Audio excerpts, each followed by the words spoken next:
I hope I'm on the right one here. I'm not sure. Yep. Okay. I guess I'm on the California Weather Watch channel here. All right. We'll wait for a few people to get in here. It looks like. Let me mute that. Hopefully the audio is okay.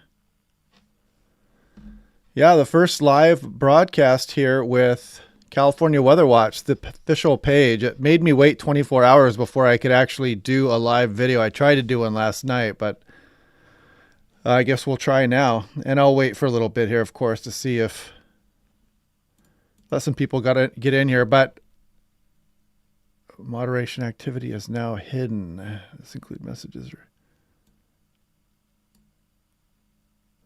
Audio is good. All right, cool. Yeah, we're going to do a weather station giveaway. So those of you who are joining this evening, one of you guys is going to win this weather station. I've been doing, let's take a look here. I've been doing these, selling these for a while now, or at least promoting them. I was very impressed with the station when I tested it out, but let me bring up a picture of this weather station here. I'm going to put it up here so you guys can see that. This is what it looks like here. Kind of an all-in-one little thing. It's all wireless and solar powered and whatnot. So I can't tell. Does this mean that you are a...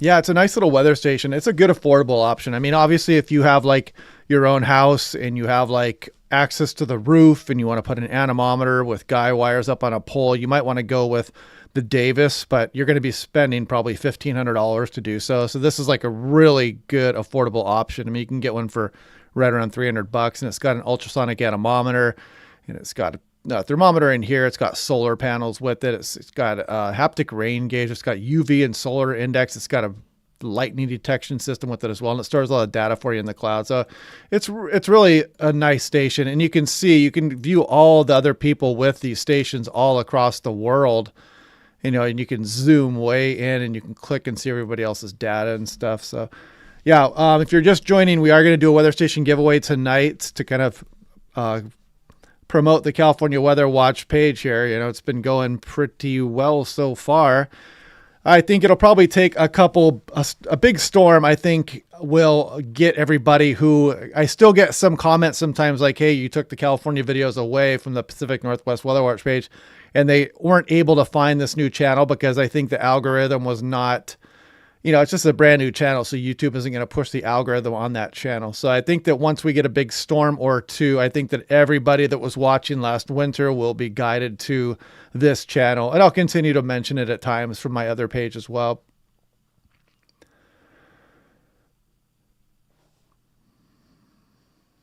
Nilo in the house. Yeah. Do you have your weather station up and running, Nilo?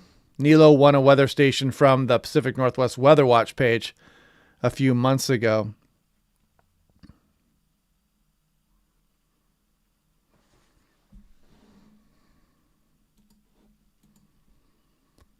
I've also got we got some fire watch warnings going up across the state too. If you guys haven't noticed that, National Weather Service page, been talking about the fire weather watch here.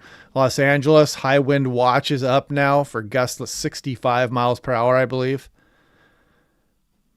Fire weather watch also out there. One of the good things about this whole fire season is you can see a lot of the Sierra Nevada here in some of the valley. You see the light greens out there. It's unusually moist or very moist out there. So we're not looking at a tinderbox right away. Although those low relative humidities will spawn some fire danger with them, we're not looking at extremely dry values. So we should get a little bit of a bump because we have some moisture in the vegetation out there. So hopefully we can, you know, not have to deal with some of the huge firestorms that we can get. The station is the Tempest Weather Flow.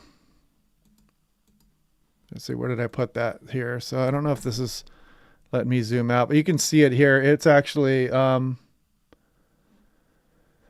me bring up some more of this here.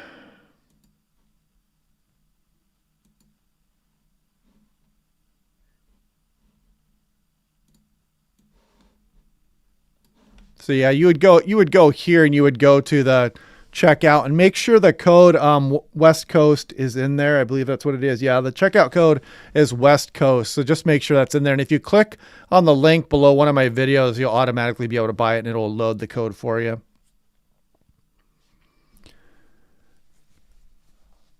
Anybody who is in the chat tonight has a chance to win the weather station. I'm going to go on for a little bit here and let some people join in, and then we'll go ahead and do the giveaway. I just wanted to do a brief live stream tonight. We're not going to be on here too long, but I just wanted to kind of go over the fire conditions, like I mentioned, what we were talking about here.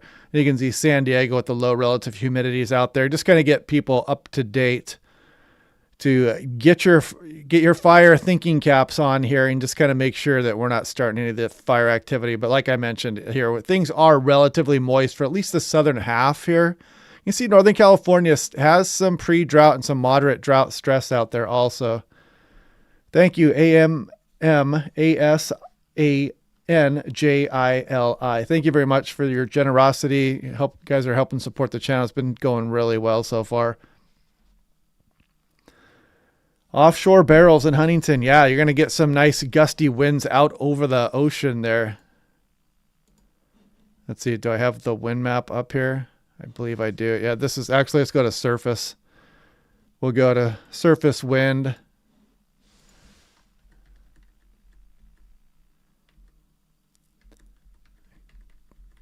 And we'll put that into motion. Yeah, you can see as we go into Sunday, this is at the surface, and these are sustained winds too. You can see it's going to be really ripping out of the north across Vegas, the deserts. And you guys know the drill down there. When you're downwind of those mountain gaps, that's where the strongest winds will be. Also, this is pretty interesting looking. There's some big gusts showing up just to the west of Lake Tahoe there across the higher terrain also. And Diablo winds coming off across the Bay Area. Yeah, I mean, Orange County. So yeah, I know that there's the gap out there. So let's do this. Let's go ahead and dive in a little bit more. So Orange County, you know, if you're downwind of this gap here, you're going to be obviously in those really blustery conditions there. As you can see, there's going to be some gusts up over 50 miles per hour. You're probably looking at, you know, potentially up to 55 here, and a little bit further north, just north of LA, you're probably the biggest winds there. Some strong northeast winds there. Probably looking at 60 plus mile per hour gusts possible. So the next rain is, yeah, there's some systems out in the extended. I was actually looking at the Pacific Northwest here. This is what the 12Z had, a big windstorm moving into Washington State and the Oregon coast there. But you can see that it kind of brings some precipitation here as well down to California. So I was going to look at the most recent GFS, and let's back out to the west region here so we can see all the southwest. Actually, let's do this. Let's go to oceanic. I like this view better. If we go out to oceanic and northeast, where did it go? Pacific Northeast. Here we are.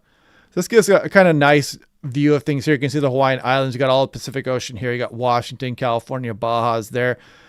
And so let's back this up. Yeah, the Arctic air mass is going to dry us out here for a few days. You can see no precipitation for anywhere on the west coast here as we go on in through Monday. And then Tuesday, no precip. But then as we go on into Thursday, early Thursday morning, the next system is rolling in. The GFS keeps showing this system producing precip for the northern half of California, maybe a little mountain snow there. Maybe that'll trend weaker or stronger. We'll watch it. But then the storm track gets rolling here towards Pacific Northwest, and that might include some of Northern California as well. So not any big signal for Southern California just yet, but that can change quickly. We're getting into November now, and look at this rogue hurricane out here to the southwest of Baja, and maybe that would come into play here eventually. Southern California, it's still not too late in the season. You still can get tropical remnants moving up over the area as well. Happy day. Welcome to Weather Watch supporter. Thank you very much.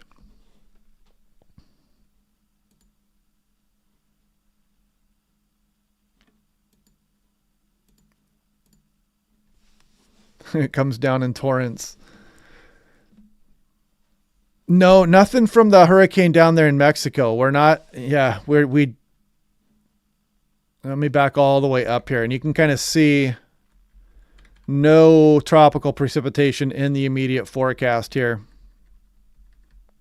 We're going to be drying out. And I'll play this along here too. You guys are going to see, for anybody who missed some of the stuff I was playing earlier during the day, but you can see the Arctic air. Arctic air is cold and it's really dry. And you can see it sagged all the way south across, and you can see it flow out all the way across Southern California. I mean, look at this. We're going to be bone dry by the time you go into Sunday night, because those winds are really going to dry us out. Low relative humidity. Arctic air is already super dry, and then you bring it down across the Great Basin over the mountains, and you're compressing it and you're heating it and you're drying it out even more. Then it goes through the higher terrain near the coastal ranges there, and you bring it out through the gaps. And by that time, it's just bone dry. When I lived in Whittier, California for a little bit, and I had a golden retriever down there. And that dog would take a full day or more to fully dry out, it would seem like, when I was up in Seattle. But I was in Los Angeles and the Santa Ana winds were blowing, and we gave the dog a bath and brought it outside. And within like 2 minutes, the dog was bone dry. It was just amazing how much water the atmosphere can gobble up there when you got the Santa Ana winds blowing across California. Winds coming to the western slopes of the Sierra. Yeah, you get some downsloping winds. Yes, that's possible. Yes, Bill D. Jr. A lot of times it'll be raining in San Luis Obispo and Cambria, but the rain misses. I would have to see that individual setup. And yeah, I get this a lot too. The Terra Upchurch brings up a good point about not being impressed with El Nino so far. And it's important to remember that the atmosphere takes a while to get into phase with El Nino. And that's why the biggest effects and like the big floods and the very rainy periods that get associated with El Nino are generally after January or after December. And they start once you get into the new year, and they can really get going in February and March. So really, the effects of El Nino right now are probably being felt with some of that, the rapid intensification there down for that Hurricane Otis. But for the most part, it's not really having an effect on the weather too much just yet. Where did I live in Whittier? I lived on Week Street, actually. I forget if that was uptown or not. I don't think that was uptown. But I lived on Week Street in Whittier. God, it's been 20 years now. Yeah, I remember that Oakland Hills fire. Yeah, the early 90s there. Yeah, what a horrible firestorm that was. Yeah, it'll be a while before the El Nino, if it's going to be a wetter than normal winter, we'll start to know it probably by some point. Even if we get a dry January, the El Nino can still crop up and be very impactful across California February through March. So we just have to kind of bide our time here. But in the meantime, we will be getting systems that roll through, and, snow in the mountains and Santa Ana winds and all kinds of other crazy stuff also. Yes. So when we're coming out of El Nino, as we go into spring, you'll still have the effects of the atmosphere kind of representing El Nino. And by the time you get towards March, the atmosphere, if it's, in phase with El Nino, the El Nino conditions, it will still be felt on and through March and possibly even into April. And we could and the interesting thing about El Nino is that for California, you can bring actually more snow to some of the higher elevations, but some of the lower elevations probably not going to do as well as they did last year. As you remember, we had several storms that brought pretty good low elevation snowfall to a lot of the state, and just huge amounts at the higher levels. But we could get a similarly active season here as well. But I do not think the lower levels of the Sierra and the mountainous areas are going to do nearly as well. Because basically my hypothesis is that the La Nina that brings a variable jet stream down the coast of North America and usually brings colder weather to the Pacific Northwest and more mountain snow. I think that troughing was just more enhanced, and it was targeting California over and over again. Because even though we were getting those atmospheric rivers, they were not really that enhanced into the area. There were heavy precipitation at times with them, but they weren't the really massive floods that can occur with some El Nino setups where the water is warmer and the jet stream can be a little more persistent here, and you get a little bit of CAPE actually working with those atmospheric rivers, and you can really enhance the rainfall during that time also. Yeah, the Walker circulation has to get going, and it usually starts to really show itself once you get into January. Sometimes it holds off until February, so we'll see how that goes. It can affect temperatures also for California. Yes, for sure.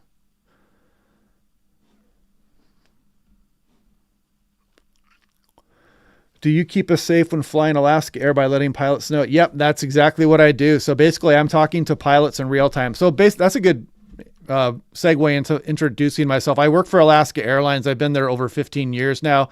I am a flight controller / aircraft dispatcher. I worked for Hawaiian Airlines and Island Air out there in the Hawaiian Islands as well. And I talked when you're flying on Alaska Airlines cross country up and down the coastline in Alaska, people like me or myself, we are talking to those pilots in real time. So I have like all kinds of weather displays in front of me real time, and I can see lightning and turbulence, and I see reports from other pilots. And there's actually automated things on planes that will tell you what kind of turbulence a plane is expecting. It will give you a G-force reading of those planes. And so I can see that real time, and then I can I can tell other pilots about that turbulence, or I can tell them, hey, we got this weather up ahead. It looks like it's going to be moving west. You might want to take this route to get along across the weather and to maneuver around it.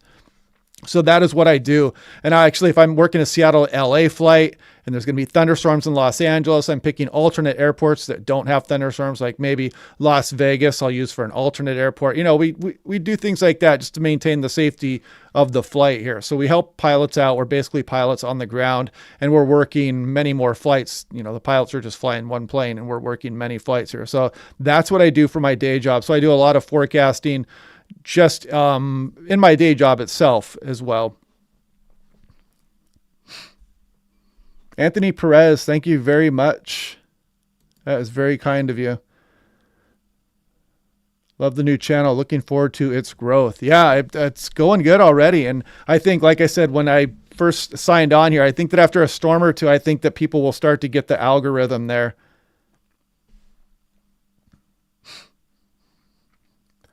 And so, because I know that a lot of people probably didn't find this channel until I think that a lot more people in California will find the channel now that it's named something that kind of makes sense. I know it was kind of counterintuitive to see Pacific Northwest Weather Watch doing California briefings.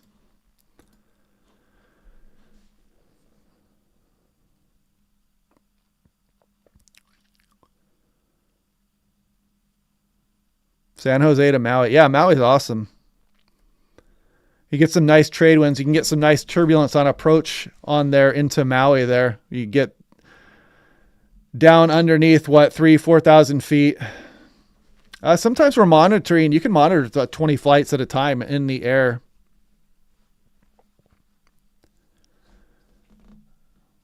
But yeah, so we have over 100 dispatchers at Alaska Airlines now, and we were 24/7 operation, obviously, and keeping the pilots, we're basically there to help the pilots, and we have joint control with the pilots over any given flight. And so it just helps the pilots out a lot because they have a lot on their plate and we have a lot on our plate. When we work together and we work with operations, Alaska Airlines, things are very safe. If you guys haven't noticed, planes really have such a great safety record. It's much safer than driving. It's really well monitored. It's great to see. I'm on both channels. Thank you. Yeah, awesome. You guys got all these comments coming in. Very nice. See how many people are in here. Oh, we got 145 in here. Not bad. Yeah, it's a fun job. It's kind of my dream job that I've always wanted to have.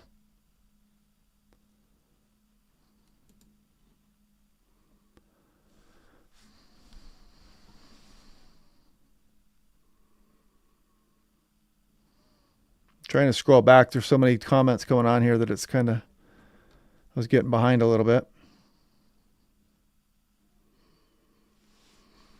Yeah, and the plan is to just get, even though I've chased storms in California, I've lived there, I've driven through there many times, and I've been all over the state, but at the same time, I think just like anybody else, I'm still learning about the state. I know a lot about the weather patterns down there, but still there's some little microclimate stuff that's going on that I try to learn about every single day so I can present that to everybody and, try to let me ungroup that.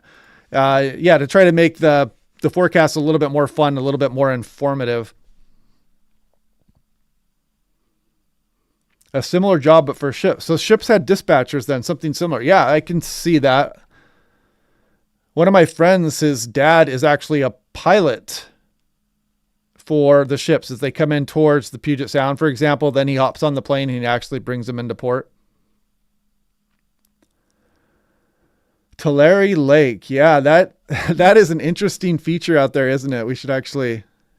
So for those of you just joining, by the way, this is what the app looks like of the weather station. I'm going to be giving one of those away tonight here. And this is it. This is the website here. If you guys want to buy one of these outright, it's a nice, affordable option. It's really fun. And it's so much fun to watch. And you got weather going on, or even when there's not weather going on, and you want to see what the temperature is outside, or the UV index, or what the wind speed is. It's just a really fun thing to have at your house or even your apartment. But let's go ahead and do this. Let's go to the GOES 18.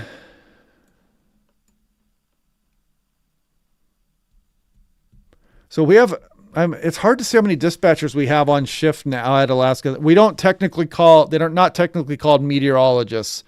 The job is immersed in weather, but we're not technically called meteorologists. It's called flight controller, because we're dealing with the flights. And like, I build routes across the country and whatnot, and we do different approaches, and we put different routes based on the weather or the headwinds, and we're trying to save fuel, and we're trying to get around thunderstorms. And obviously you don't want to go for the Rocky Mountains if there's big turbulence, or if there's thunderstorms building up over the Sierra Nevada, you want to stay out over the coastal areas a bit more. So we're doing all that stuff.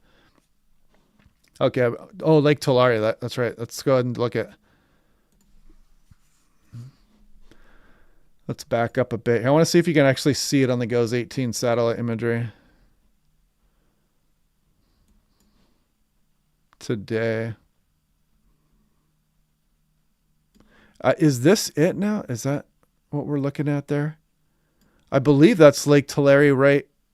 It's right here, right? Yeah, that's got to be it right there. Yeah, this GOES 18. What I wouldn't have given to have this when I was a kid. I remember just wanting to see the infrared satellite imagery when I was younger and just not having access to it. Then finally we got, AOL started becoming mainstream and we all got to see that. But yeah, we got some snow across the Sierras here too. That's pretty interesting. Lake Tahoe. That's Mono Lake, I believe, right there, isn't it? Yeah, I think so. Lake Tahoe.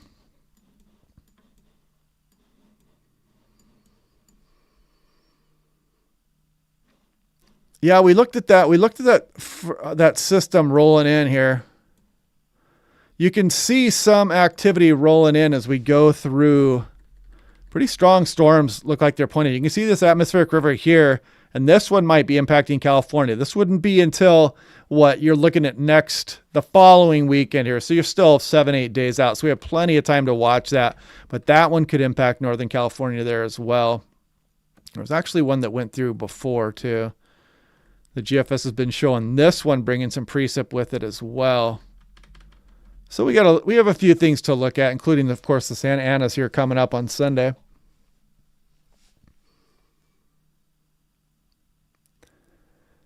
Yeah, I think that sometimes I just kind of do these live streams on a whim. I try to post it on Twitter sometimes. If we're going to have a big storm, I will do more live briefings.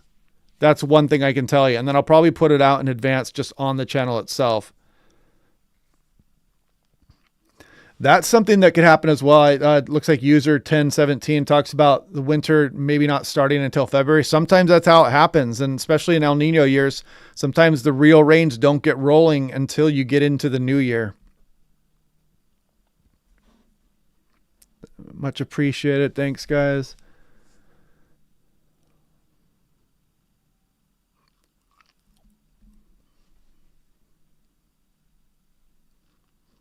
Marine weather risk analysis was a technical name for ship routing. Interesting.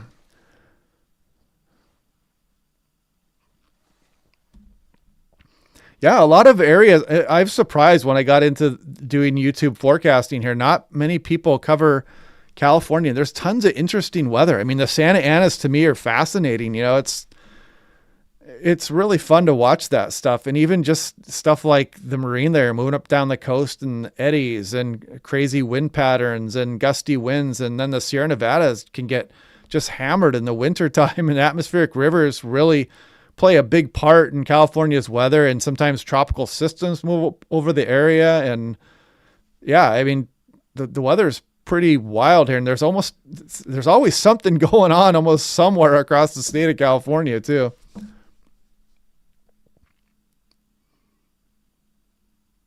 Yeah, that's right. We had a tornado come through Los Angeles I was actually down there chasing some of those atmospheric rivers last January. I'm going to try to get down to California here in the next couple of weeks as well. If we have any kind of a system go through, I'm going to try to get down there also and do some live streaming or make a video, check out some areas down there in California.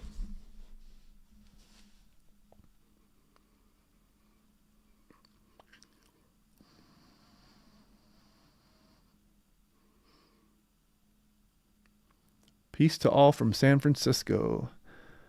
Okay, how many people do we have in here now? We have 145.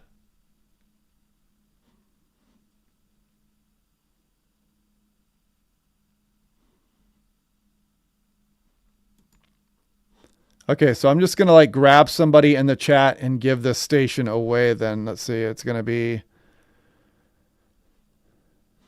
Okay, let me do something over here. I got to check something first. I'm clicking through the channel over here to make sure that I can try to get a list here. Hold on.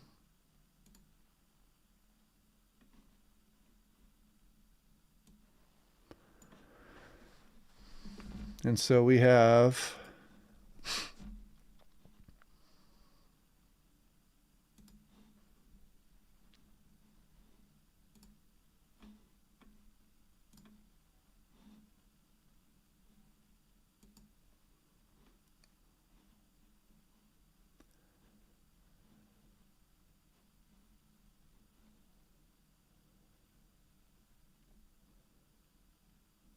Okay, so let's see here.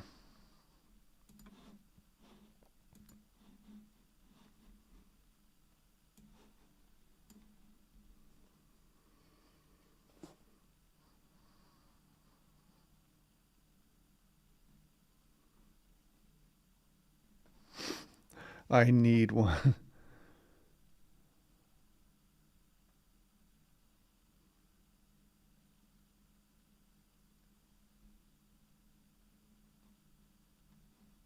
Okay, so yeah, I'll do it here in a few minutes. I'm trying to still figure out a way how I can do this. There's like...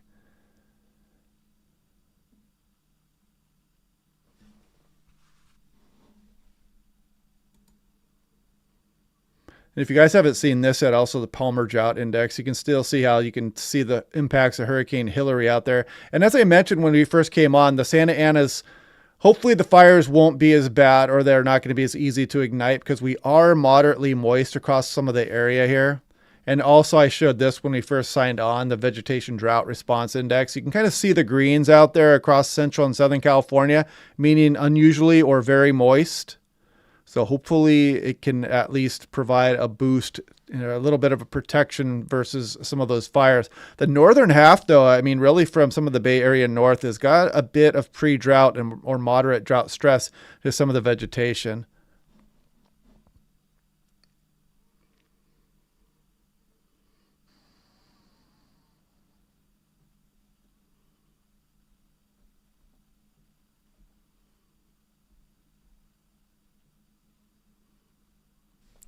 People remember Nilo from, yeah, we had a bunch of people put money together to get to buy Nilo a station, because he actually won and he didn't claim the prize. And then he came on later at a later date. And then we had somebody donate, we had people donate like $250. And then I just threw in the rest of my own money and bought him a station of his own. So hopefully his station is up and running here.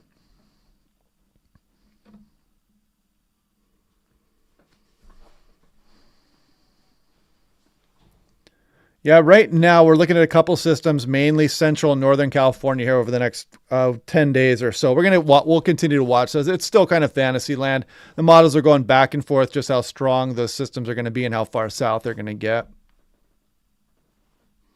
But yeah, that's my goal, is to just continue to learn all the little areas around California. It's such a huge place. California is like a country of its own.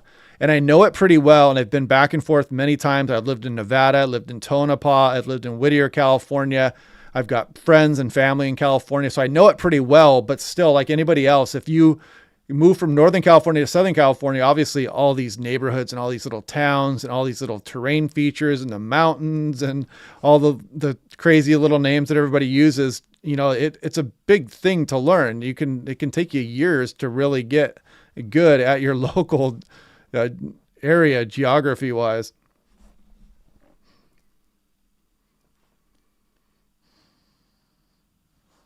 Yeah, you get nice, and we're the king of cold rain up here in the Pacific Northwest, that's for sure.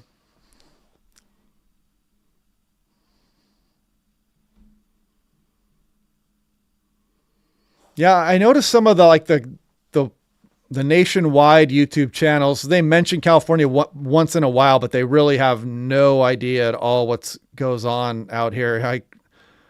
I mean, I'm still learning things all the time, and I'm a West Coast person, and I've lived in California, and I still learn things all the time. So yeah, there's not much help from a lot of the nationwide YouTube folks.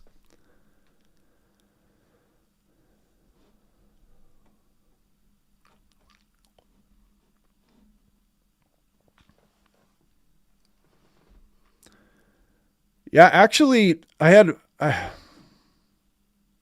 one of my first, I had a girlfriend that was going to UCLA, so I would come down and visit all the time, and then I moved down for a while. That was in the late 90s. And I lived in Tonopah, Nevada. I was doing National Weather Service work there. And I have a cousin who lives in the San Francisco Bay Area. She went to MIT, and she's a super smarty. And so she lives out there. And one of my aunts went to Stanford also. But yeah, National Weather Service, it brought me to Tonopah, Nevada. I worked at places in Oregon. I've worked all over Washington. I worked in Hawaii. I worked in Kansas City for a little bit. See, my weather jobs have taken me all over the place, really.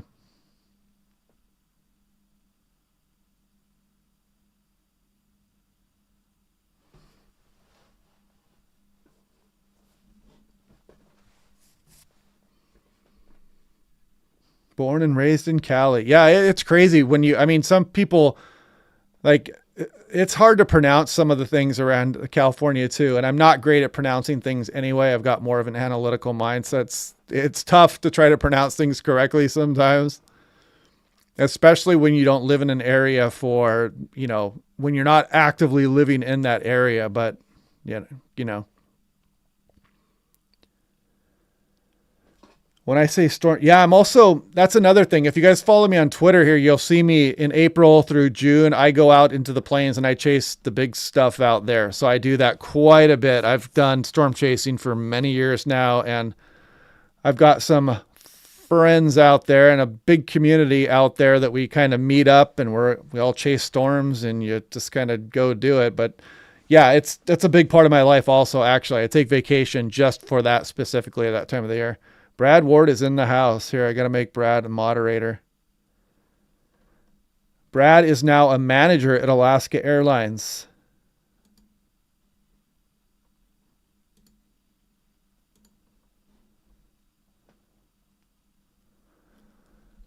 I got my degree actually at Green River in Washington. It's a pretty big aviation school, actually. So I did a lot of aviation training there. I also have a technical degree from a meteorological school in Montana that's now defunct. It was in Helena, Montana, and it got you prepared for National Weather Service work. Storm chasing is dangerous. That is correct.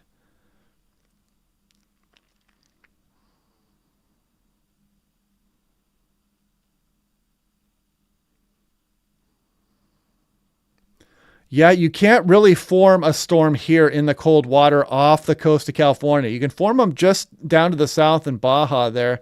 Actually, that's a pretty good question. Let me actually look at that too. I wanted to check something else out here as well. So if we go to,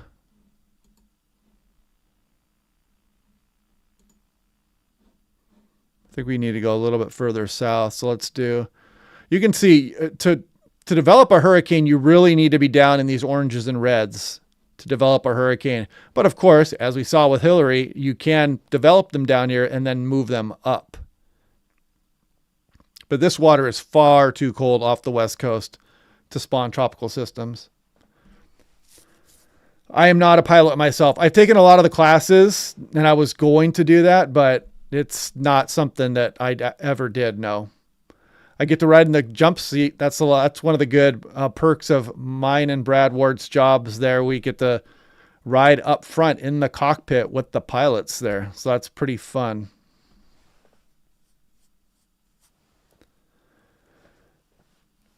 We looked at the reservoirs. It must have been like, I have not done it on this channel yet, actually, I don't think. But no, that's something that I usually... I have the link somewhere out here. But I'll probably do that. I'll actually probably do that tomorrow. I'll remind myself and I'll put out the reservoir. Like the last time we checked, it was probably within the last month, and most of the reservoirs were doing pretty good. Somebody just said Trinity Lake is behind. Is that correct? I know Trinity was behind a lot of times early in the season last year, but then somebody explained how it usually doesn't catch up until later on into the winter.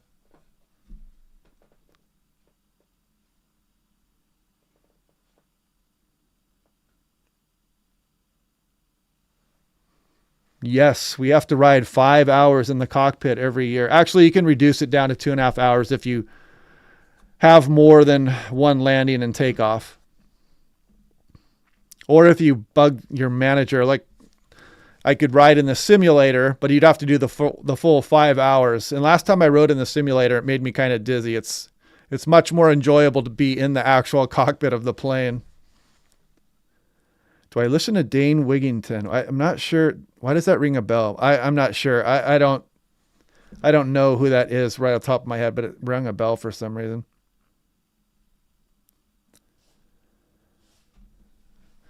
Yeah, no, you can't hear any passengers up in the front there. Trinity did not catch up. Let me just go ahead and do this here. Let's do. There we go.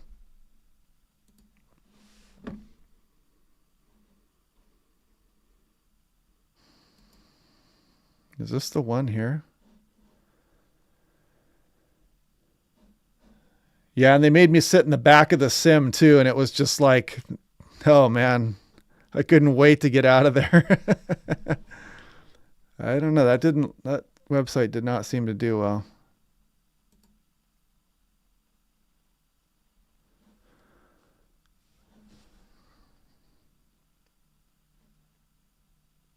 There's Trinity there. Yeah, Trinity did not catch up. Oh, you're right.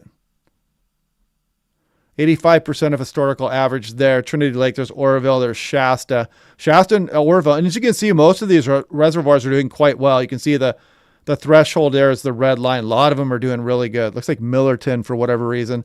I'm sure somebody knows why that's about half its capacity. Yeah, Trinity's a pretty big one that did not reach. And only 50% of its actual capacity too. Yeah, the Hawaii, I like the Hawaii ones, the route quals. We call them route quals. And so you get paid for a day going out, then you get paid for a day going back. Pretty nice. Retired flight service guy here. Nice, flight service. I have a buddy who works in flight service. 20 years in Alaska, 2 in San Diego. Where were you in Alaska, Patrick Ross?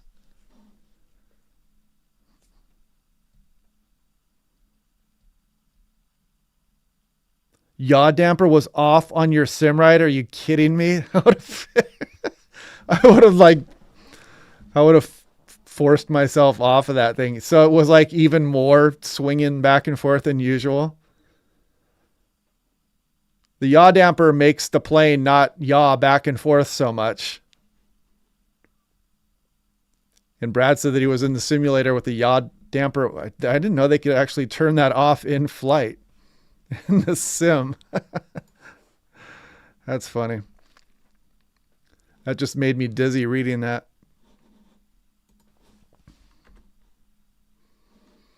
Yeah, you can see the SPC, not the SPC, the Climate Prediction Center showing that return to some wetter weather here. And they're kind of like hemming and hawing how far south that precipitation is going to get.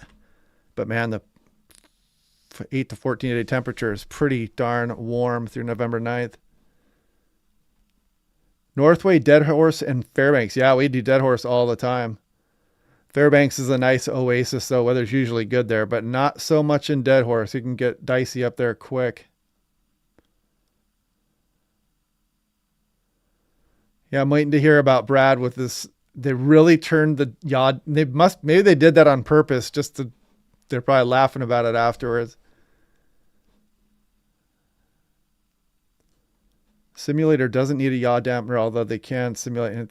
Yeah, so I imagine if they had the yaw, if that's a thing, I didn't even know that was a thing, but if they turn the yaw damper off, then you're sitting in the simulator and it's yawing back and forth. Oh, that's my nightmare. So yeah, you can see these weather stations. You can see everybody all over the place, all these stations across Southern California.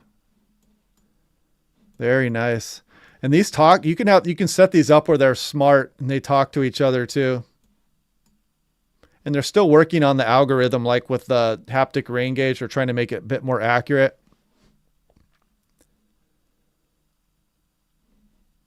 Oh, gross. Yeah. So Brad mentioned there, it was a simulated failure of the yaw damper. It was a fishtail for 15 to 20 minutes while we landed. That would probably make me, I would have probably gotten sick.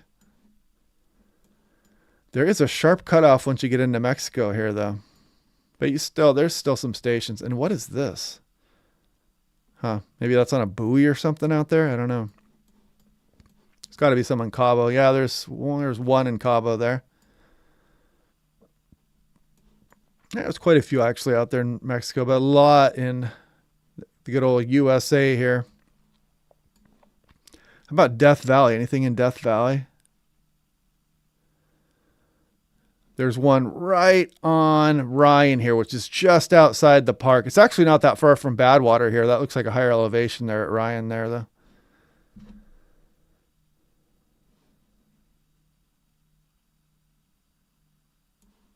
Yeah, I don't imagine you would get too much lake effect stuff off. I mean, I wouldn't be surprised if you had a nice cold north wind here. You might get a little bump in some of the precipitation for South Tahoe, for example. Have to be pretty cold air moving over the top of that. Yeah, that's the thing. BF mentions that the rainfall sensor there, and the haptic rain gauge, when you turn on the smart function though, it talks to other stations, and it even talks and it takes into account other stations that are not using a haptic rain gauge. And so it will actually give a much more accurate indicator if you turn on that smart function. I don't recall off the top of my head how to do that. You can Google it. Yeah, but these stations are just like, they're coming up everywhere, man. I mean, it's like wildfire.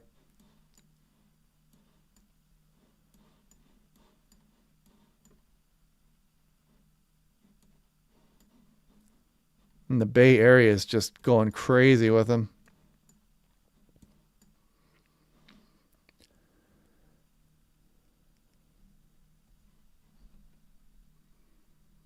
But yeah, I'm really impressed with the thermometer on this, and the UV index on these stations is really good. The barometric pressure reading is really accurate. It's like it hangs right with the Davis step for step.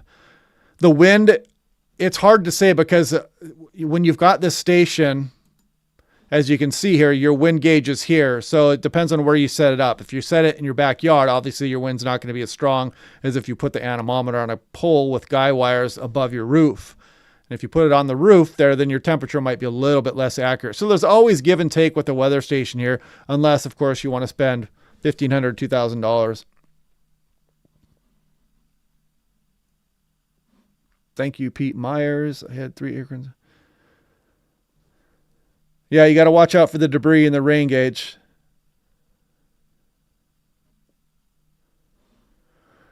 Well, the weather station, when it's at your house, it gives you this kind of information. This is if you're looking at your phone, you'll see these screens and it will give you like a custom forecast. It tells you exactly how much fell at your house. It will tell you if it detected lightning at your house, the barometric pressure, the humidity in your backyard, the temperature in your backyard. And it will give you, you can set it up to give you notifications when you get a lightning strike or when it starts raining or whatever, you know, and it's fun to look at. And then you can like look at your past weather with the graphs. You can see the gusty winds, or you can change this to precipitation or temperature or UV index, all kinds of stuff. So it's really fun in your backyard when you can watch it update real time. Yeah, I got to watch my use of the term fire with the PTSD. Yeah, definitely watching it at your house in real time is really fun. The water temperatures in SoCal. Where did I just brought that up, I think. But so if we look, oh yeah, I didn't show you guys the key there. So 25 is about 77 C, or 77 Fahrenheit. So you can see the yellow line here is about where the water is 77 degrees. So you could form a tropical system in that water. It'd be harder. It's much better if you do it at 80 plus. So once you get up over 27, you're doing much better. But off the coast of California, you can see there's actually, you know, you're getting more down towards what 15 centigrade is, or Celsius is 59 Fahrenheit. So much cooler water. You can see just down towards San Diego, it's what, maybe 20. So that's 68. That's not too bad. I mean, it's definitely a lot warmer than what's going on across Northern California. You can see up towards Crescent City and all that good stuff. Now, Brookings, you're talking about temperatures at what, 12 C, so you're looking low 50s or so.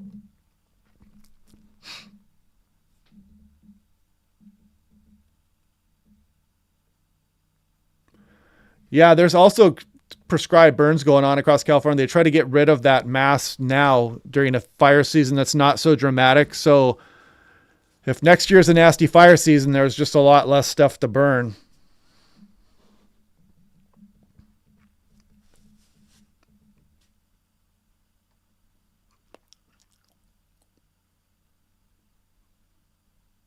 Free Nilo. Scrolling back here real quick. Let's see. What else do we got?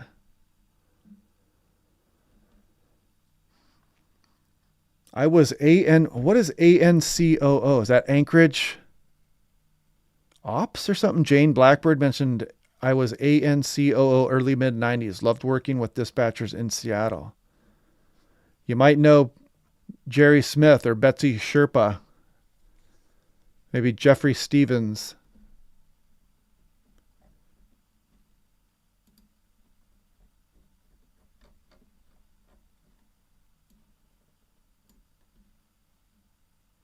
Yeah, that Hurricane Otis down there was something fierce. That was just absolutely wild.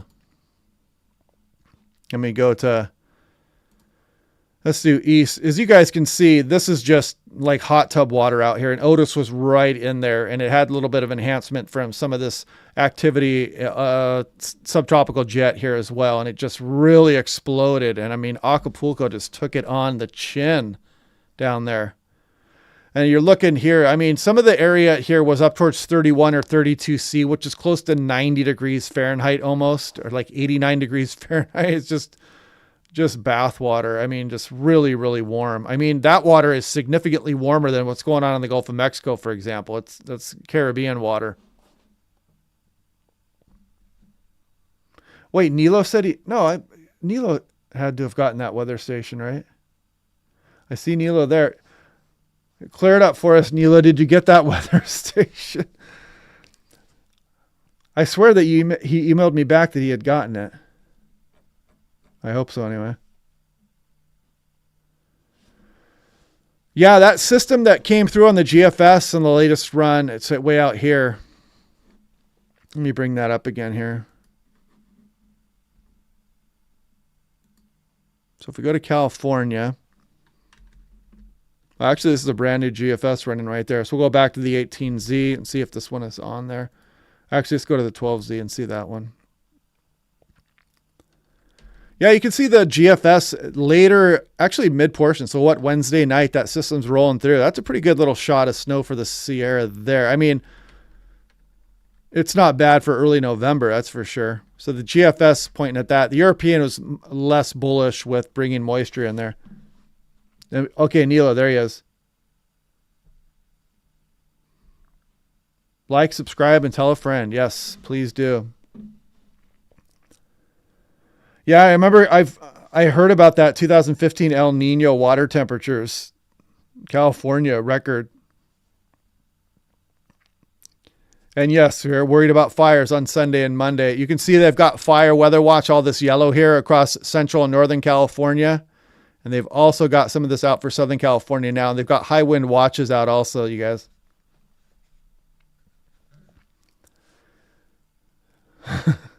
Nilo became a folk hero on the other channel.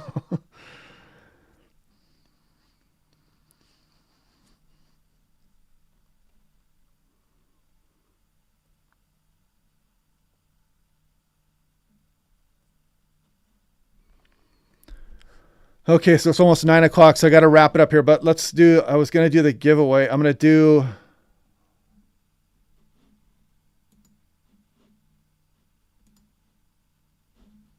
okay, so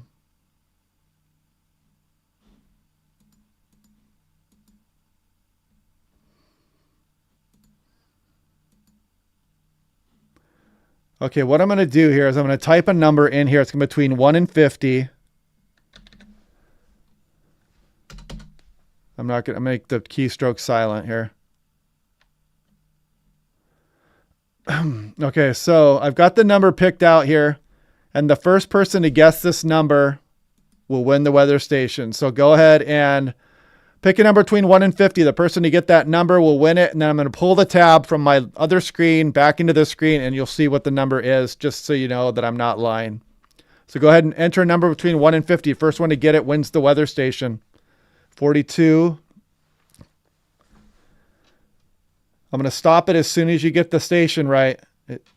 As soon as you get the number right. Nobody's hit it yet. 16, 24, 37, 43. Not yet. Not yet. Not yet. Not yet.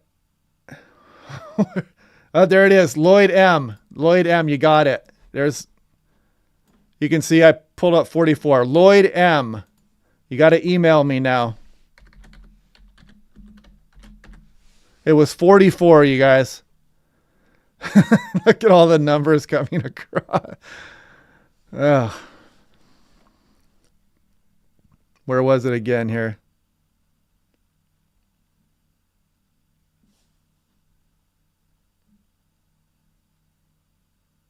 .54 Bill Station.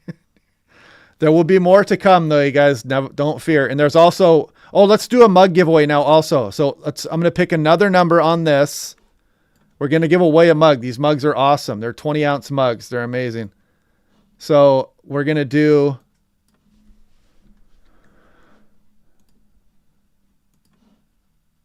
okay, number between 1 and 50. Lloyd M., you got to email me and you win the weather station. Now, right now, go 1 through 50. I've got another number up there.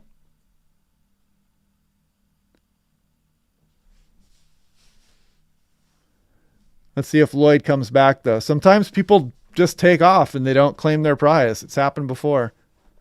44. No, no, no, no, no, no.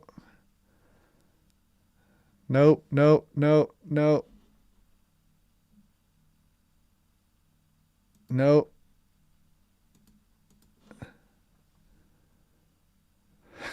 Still not up yet. Still not. Phil Hyde, Phil Hyde, Phil Hyde. You got it. There it was. 2. You see it? There it is. Phil Hyde hit it. Okay, that mug has been given away. We'll do more of this stuff. This is fun. So we'll do more giveaways like this coming up here.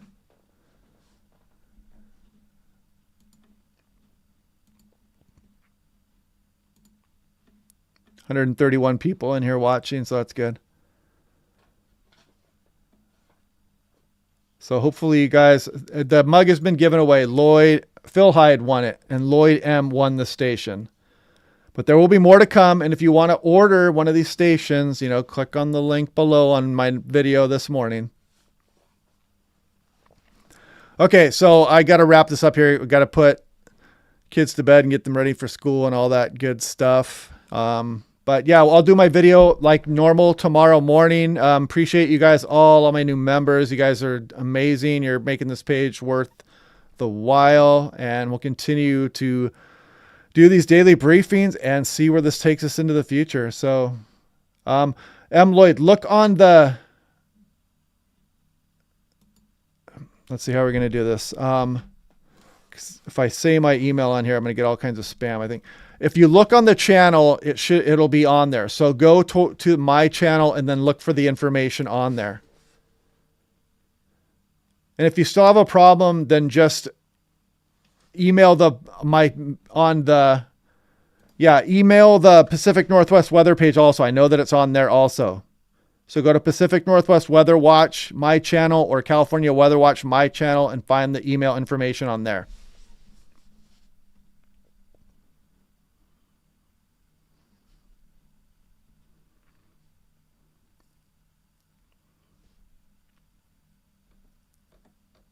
Just like Vegas.